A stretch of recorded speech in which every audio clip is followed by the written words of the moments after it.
Assalamualaikum warahmatullahi wabarakatuh. Sampurasun. Alhamdulillahirabbil alamin. Didanget ieu emang tiasa nepungan deui dulur dangu sadaya dina acara nu dipikadeudeuh ku urang sadaya. Acara dongeng Sunda ditepasna dongeng Mang Otong Channel.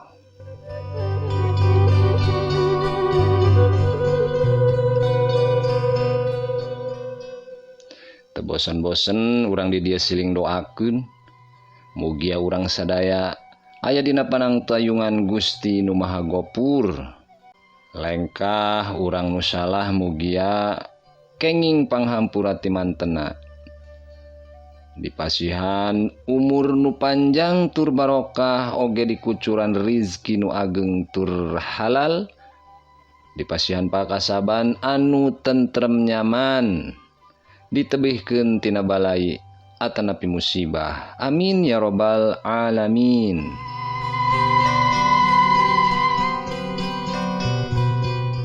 Tekirang-kirang emang ngucapkeun ribuan nuhun kadulur dangu sadaya anu satia manco, satia ngadangukeun dongeng-dongeng emang, oge satia ngadapongan kolom komentar. Hatur nuhun tina pangrojongna dulur dangu sadaya.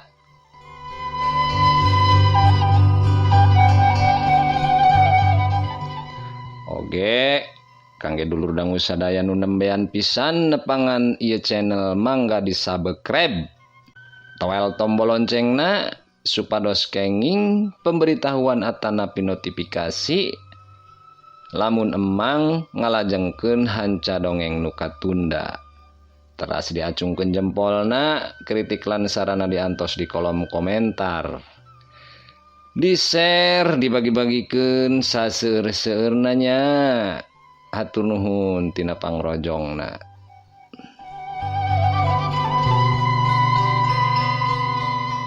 Hayu urang teraskeun cariosa nu katunda.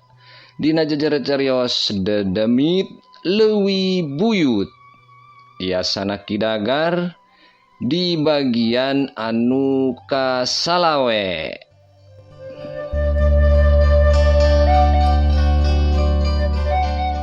Ulah hilap cur cikopina kaparayun.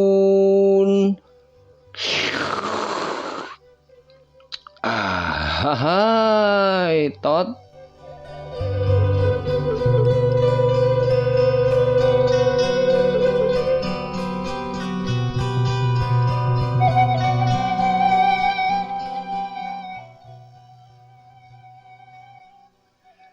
Jang sumagancang ngaleos ka tukangeun imah, teu lila balik deui bari mawa pacul jeung linggis. Anjing dibawa ka sisi lembur, tuluy dikubur di deukeut kebona Jang Suma. Sanggeus nguburkeun anjing, Pak RT jeung Mang Akim dicara mulang ku Jang Suma sabab manehna ngarasa keueung. Atuh anu duaan teh maturan Jang Suma bari ngaropi tepi kangongna kadenge adan subuh ti Tajug.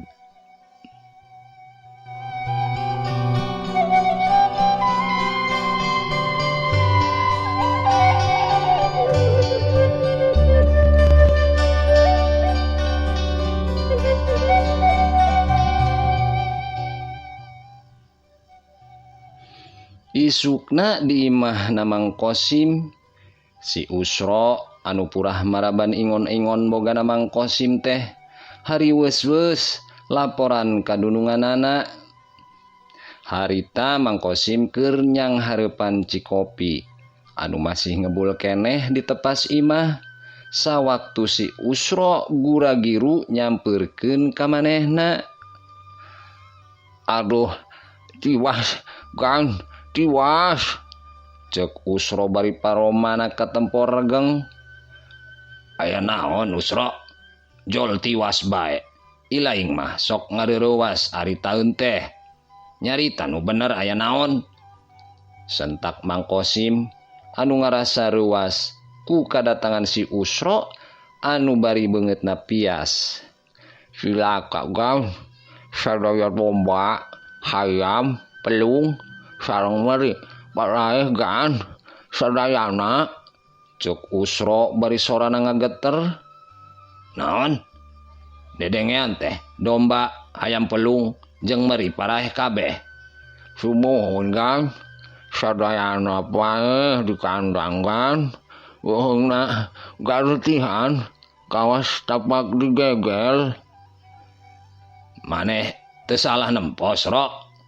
Henteu kan, abdi teh bade maraban hayam sareng meri barang ka kandang sadayana tos ngagoler teu aya nyawaan kan. Abdi ruas terus marios kandang domba ge geuningan sadayana paeh kan. Ayu urang tempo. Mang Kosim cengkat tuluy ngaleos ka tukang dituturkeun ku si Usro. Anu pangheulana dituju ku Mang Kosim teh kandang domba. Sanajan si Jeliteng geus eueuh, Mang Kosim teh masih boga domba sejen. Aya 2 pasang domba anu sakabehna oge domba Garut asli. Domba-dombana Mang Kosim kawilang domba pilihan anu mahal hargana. Sawaktu tepi ka kandang domba, bener bae anu dicaritakeun ku Usro teh kabuktian. Domba saopatna ngagoler bari geus jadi bugang. Palebah beheungna kabeh tatu mani gudawang kawas tapak digegel sato galak. Mang Kosim gancang muru ka kandang hayam jeung meri. 10 hayam pelungna pabalata kabeh geus eueuh nyawaan. Malah awakna ge geus heuras. Pon kitu deui meri nu kabehna aya kana 50na. Bangkena patulayah hiji ge eueuh anu salamet. Mang Kosim ngahuleng ret ka si Usro. Sro, naha sawaktu maneh ka dieu kabeh geus paraeh kawas kitu? Sumuhun kan, tos teu aya nu hirup hiji-hiji acan kan. Walon Usro, aya tapak careuh atawa anjing teu? Teu aya kan. Tadi tos diparios ku abdi, pamiku anjing atanapi careuh mah paling oge hiju 2 kan anu paehna. Enya, tapi lamun anjingna atawa careuhna sarombongan tang tunu paeh lobas, Ro. Kuami anjing atanapi careuhna rombongan tang tos aya tapakna kan. Teras pamiku rombongan anjing atanapi careuh mah moal teu hatuh kan. Tang tos dihakan dagingna atanapi aya bae anu digusur. Bener oge omongan si Usro teh. Geurentes Mang Kosim dina jero hatena. Sirahna ulang mikiran naon anu nyieun sakabeh ingon-ingona ngadadak paeh. Paling ge aya jalma sirik anu ngahaja maehan ingon-ingon kuring, Sro. Ieu mah pagawean jalma dengki jahil kaniaya. Teresep sigana nempo hirup kuring senang. Teterang upami ka inya mah gan. Paling ge pagaweanna si Barkah anu neteli ka aing. Manehna nitah batur pikeun maehan ingon-ingon karesep aing. Mang Kosim ngabatin dina hatena. Manehna langsung bae nuduh ka Juragan Barkah. Urang pariksa balong, Sro. Bisi bae lauk kuring di portas. Mang Kosim ngagedig lempang gagancangan muru ka balongna. Balong lauk emasna teu jauh ti kandang hayam. Sanajan tara ngadahar lauk sabab dipantang ku Dewi Makarawati, tapi Mang Kosim teh tetep miara lauk emas.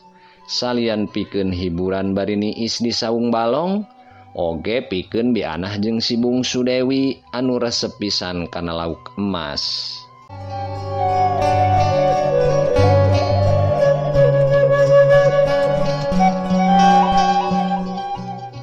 Mang Kosim nangtung di sisi balong. Panona nitenan balong anu legana aya kana saperti luna lapangan bola. Tapi teu katempo ku Mang Kosim hiji ge lauk anu ngambang atawa paeh. Lauk katempo sarehat ting soloyong ting suruwuk ngojay abring-abringan. Cokot sair sero. Tuluy sair lauk di deket kokocoran cai. Mang Kosim mere parentah ka Usro. Usro gancang ngalaksanakeun parentah dununganana. Ngaha aja Mang Kosim nitah Usro nyair lauk di deket kokocoran cai. Sabab lauk anu gering atawa nu mabok mah biasana ngadekeutana kana kokocoran cai. Mang Kosim ngadeukeutan ka Usro anu harita ngangkat sairna. Lauk emas sagar deleungeun aya kana genepna anu kaangkat. Hiji-hiji lauk diilikan ku Mang Kosim. Tapi tetela lauk teh kabeh ge sehat. Eueuh tanda-tanda gering atawa karacunan. Asupkeun deui ka balong sero. Sumuhun kan. Lauk diasupkeun deui ka balong ku Usro. Kucibek lauk ting kucibek tuluy ngoloyong ka tengah balong. Sero, ari jang Suma geus datang can? Mang Kosim tumanya ka Usro. Jang Suma mah tiap dinten Jumaah mah libur kan? Margi apanan wengina ngaronda. Walon Usro. Nya poho sero. Kieu bae teang pagawe anu sejena. Si Kamid, Surya, Minto jeung Sarju. Ajakan pikeun nguburkeun domba nu paeh jeung hayam pelung. Ari meri mah kumaha maneh bae sero. Rek dibawa ka imah heug, rek dikubur heug, rek dipiceun ka walungan oge teu nanaon. Wios dikubur we sadayana gan. Di palih mana nguburna gan? Di pojok kebon sampe. Kalereun balong bae sero. Di dinya mah kosong can dipelakan. Usro langsung indit pikeun nyamper anak buahna Mang Kosim anu sejen. Sedengkeun Mang Kosim ngaleos ka hareup imah. Ditepas ka sampak bianah anu mawa goreng sampe pikeun lalawuh cikopi salakina. Tas di mana Kang? Aya naon? Katempona akang mani kawas anu balueung? Tanya bianah sawaktu nempo paroman salakina anu teu kawas disasari. Ingon-ingon urang paeh kabeh nah. Tumpur. Domba kabeh paeh. Hayam pelung jadi bugang. Kitu oge meri.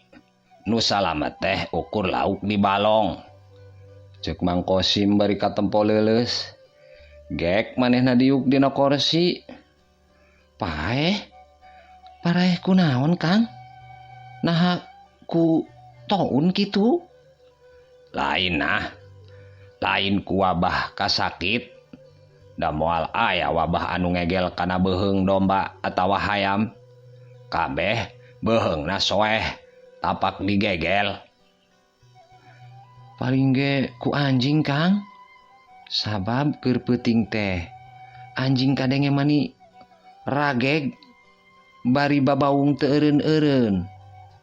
Nu bener nah. Geuning akang teu ngadenge. Nyada akang mah tibra. Ngerek mani nyegrek. Kawas anu capek pisan. Padahal mah ukur nyuguh di saung. Teu gawe berat nanaon. Bianah teu apaleun. Lamun Mang Kosim teh capek pisan sanggeusna ngadu jajaten jeung siluman geulis puhitanana. Teuing kunaon? Mani pules sare teh keur peuting mah. Bener ku anjing meureun nah. Mantakna wates taneuh teh di benteng atawa di pager anu luhur. Sangkan anjing teu asup ngaranjah ka ingon-ingon. Nya nah. Kemah urang pageran kabeh nguriling sangkan aman. Mang Kosim cengkat tina diukna. Akang rek ka mana? Rek ngaroris kebon terus rek ka pasar nah. Hari itu bangke ingon-ingon kumaha? Akang geus nitah si Usro sangkan ngajak babaturana pikeun nguburkeun sakabeh ingon-ingon anu paeh di popojok kebon sampe anu lawong. Akang indit heula nya. Mang Kosim ngadeukeutan motorna tuluy di selah lalaunan. Sanggeus dipanasan sakedeung, Mang Kosim tuluy tumpak kana motor. Geuleyeung motor maju ngambah jalan lembur. Gancangna carita, Mang Kosim geus tepi ka saungna. Sanggeus nyetandarkeun motorna, Mang Kosim ngalacat ka saung tuluy muka kunci panto. Reket, panto muka, Mang Kosim gancang asup bari meundetkeun deui panto. Mang Kosim gancang mariksa kasur, urut gulena keur peuting jeung Dewi Makarawati. Tapi Mang Kosim teu manggihan tumpukan emas cara biasana. Bantal jeung guguling dipariksa, kabeh disingkaban, tapi Mang Kosim teu manggihan emas sapotong-potong acan. Duh, boa-boa yeuh. Aya anu teu beres sigana. Mang Kosim ngahuleng. Ti tadi subuh tepi ka wayah kieu aing teu ngadenge kohkol ditihtirkeun. Oge eueuh warga anu arindit ka imahna Jang Suma. Boh lalaki eueuh nu mawa pacul geusan nyieun kuburan. Sumawona awewe eueuh nu mawa beas kana boboko pikeun nyumbang kanu kapapatenan. Boa-boa Jang Suma teh salamet. Jadi Kanjeng Dewi ambek ka aing. Poe ieu aing teu dibere emas. Kalah ka sakabeh ingon-ingon aing paraeh. Enya sigana mah Kanjeng Dewi teh ambek ka aing. Aing kudu mariksa ka imahna Jang Suma. Naha manehna maot atawa masih hirup. Mang Kosim gancang kaluar, panto saung dikunci deui, tuluy Mang Kosim tumpak kana motorna. Motor ngabiur nuju ka tengah lembur. Rag motor nu ditumpakan ku Mang Kosim teh eureun di sisi jalan, dihareupeun pisan imahna Jang Suma. Mang Kosim turun tina motor, tuluy nyampeurkeun ka saurang awewe anu keur sasapu di hareupeun imah Jang Suma. Sampurasun. Nyi, ari Jang Sumana aya? Ceuk Mang Kosim ka si awewe pamajikanana Jang Suma anu ngaranna Nyi Icih. Nyi Icih eureun sasapuna, cengkat tuluy ngawalon. Rampes, nembe pisan angkat gan? Indit ka mana Jang Suma teh Nyi? Ka Pangalengan gan? Ka mamangna? Emang Jang Sumana sehat Nyi? Sehat gan? Emangna saur saha caroge abdi teu damang gan? Taeun Nyi. Sugan teh Jang Suma teu damang sabab teu asup gawe poe ieu. Pantos biasa dinten Jumaah libur gan? Margi nuju wengina ka bagian ngaronda? Nya. Poho kuring teh Nyi? Heueuh, syukur ari sehat mah. Aya pikeun saeunaon kitu gan? Ka caroge abdi? Henteu. Biasa berek dititah manen sosin. Bejakeun bae mun Jang Suma geus mulang. Dititah ka imah kukuring kitu nya. Sumuhun gan. Geus kitu mah Mang Kosim gancang ngahirupan di motor saterusna indit tumpak motor Vespana ngambah jalan lembur. Bari tumpak motor Mang Kosim hatena mah terus bae galecok. Teu jauh tina sangkaan jang Suma teh salamet. Aneh naha manehna bisa salamet. Kitu oge pamajikanana. Nah handog teh teu kapanggih kitu ku Jang Suma jeung pamajikanana. Asana teh pamohalan. Manya Jang Suma teu balik ka imah. Begadang kitu tepi ka beurang atawa ngendong di imahna Pak RT. Tapi pamajikanana oge salamet. Terus saha nu geus nyokot endog wadal? Sigana aya jalma sejen anu nyokot eta endog. Tapi lamun dicokot ku jalma sejen, pasti eta jalma nu jadi wadal. Aing bakal tetep dibere emas ku Kanjeng Dewi. Tapi poe ieu mah nyamos aing teu dibere nanaon. Kalahkah ingon-ingon aing beak paraeh kabeh. Pasti aya anu teu beres. Tapi naonnya?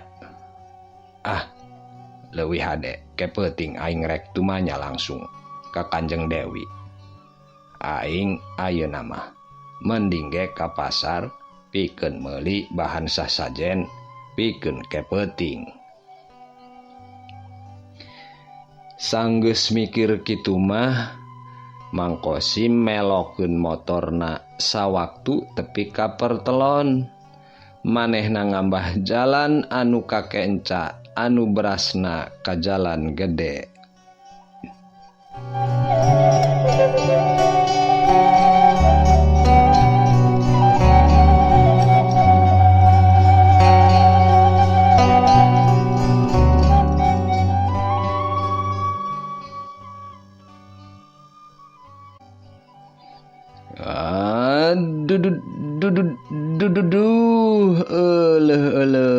Hahai tot dulur dangu sadaya waktosna sapertos biasa teu nyekapan. Emang tunda heula ieu hanca dongeng semet dieu. Mugia urang dipasihan yuswa nu panjang supados tiasa patepang dangu deui dina cariosa nu salajengna. Tekirang-kirang emang nyuhunkeun dihapunten tina sagala kalepatan oge kakirangan boh dina medarkeun ieu dongeng atanapi dina ucap kecap bahasa Sundana. Urang pulungan nu endah nu sae nu bagus nu baikna urang alungkeun anu barututna. Emang saja undur diri. Akhiru kalam. Wassalamualaikum warahmatullahi wabarakatuh. Permios.